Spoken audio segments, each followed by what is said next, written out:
আয়ার ভিতরে আল্লাহ রাব্বুল আলামিন বলেন লাকাদ খালাকনাল ইনসানা মিন সুলালাতিন মিন তিন। আল্লাহ রাব্বুল আলামিন বলেন আমি মানব জাতিকে সৃষ্টি করেছি ঝনঝনা মাটি থেকে সৃষ্টি করেছি। আল্লাহ তাআলা আবার কোথাও বলেছেন আমি মানব জাতিকে কর্দমযুক্ত মাটি থেকে সৃষ্টি করেছি। আবার আল্লাহ তাআলা বলেন আমি এই মানব জাতিকে গন্ধযুক্ত মাটি থেকে সৃষ্টি করেছি। বলুন সুবহানাল্লাহ। আল্লাহ তাআলা মানব জাতিকে সৃষ্টি করেছেন মাটি থেকে, আমাদেরকে সৃষ্টি করেছেন মাটি থেকে। হযরত আদম আলাইহিস সালাতু ওয়াস সালাম, আমাদের আদি পিতা আদম আলাইহিস সালাতু ওয়াস সালামকে আল্লাহ রাব্বুল আলামিন ডাইরেক্ট মাটি থেকে সৃষ্টি করেছেন।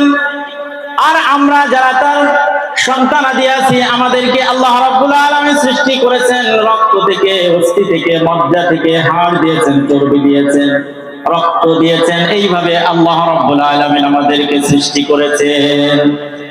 আর সাথে দিয়েছেন একটা মাটির ফ্লেভার, একটা মিজাজ দিয়েছেন।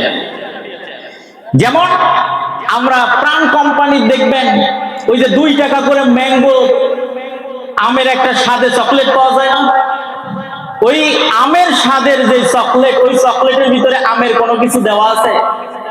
আমের কোনো কিছুই দেওয়া নাই, কিন্তু আমের একটা ফ্লেভার দেওয়া আছে। কি দেওয়া আছে? ফ্লেভার। আমরা বাজার থেকে যেমন কিনি হলো ম্যাঙ্গো জুস, এই ম্যাঙ্গো জুসের ভিতরে দেওয়া আছে সেগারি, দেওয়া আছে হলো মিষ্টি কুমড়া, দেওয়া আছে পানি, আর এই সমস্ত জিনিসগুলো দিয়ে ম্যাঙ্গো জুস তৈরি করা হয়। আর সাথে দেওয়া হয় একটা পাকা আমের ফ্লেভার, এই দেওয়া হয় ম্যাঙ্গো জুস। যখন খাই তখন মনে হয় যে পাকা আমি খাচ্ছি, ঠিক কিনা? এই জন্য আল্লাহ রাব্বুল আলামিন আমাদের আদি পিতা হযরত আদম আলাইহিস সালাতু ওয়াস সালামকে আল্লাহ রাব্বুল আলামিন সৃষ্টি করেছেন ডাইরেক্ট মাটি থেকে।